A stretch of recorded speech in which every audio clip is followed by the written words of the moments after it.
Un lavoro trafugato quasi 30 anni fa, è riemerso dopo così tanto tempo un inedito progetto dell'artista veneziano Emilio Vedova. Si tratta di un programma di lavoro in vista della realizzazione di alcuni tondi, coincidenti con l'inizio del ciclo artistico In Continuum. Lo custodiva un gallerista trevigiano, il prezioso abbozzo di uno dei più grandi artisti italiani del secondo Novecento, ed ora è tornato nel posto che gli spetta. Ad indagare sono state le Fiamme Gialle di Treviso, che hanno appurato la provenienza illecita dell'opera. Ci siamo rivolti alla commissione tecnica della Fondazione Vedova, in particolare al professore Gazzarri, che è stato un allievo del maestro, che insomma loro ci hanno dato ausilio tecnico e quindi sono riusciti con estrema, precisione a riconoscere l'opera.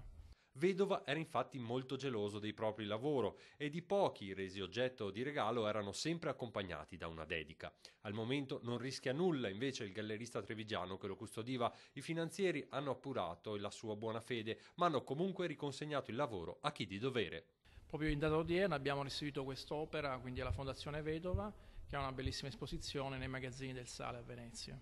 Hanno mirato invece più in basso i ladri di cultura che hanno colpito Montebelluna in via Buzzati. Da un appartamento sono spariti alcuni quadri di artisti locali, vinili di musica classica e libri per un valore di circa 35.000 euro, episodio sul quale ora indagano i carabinieri.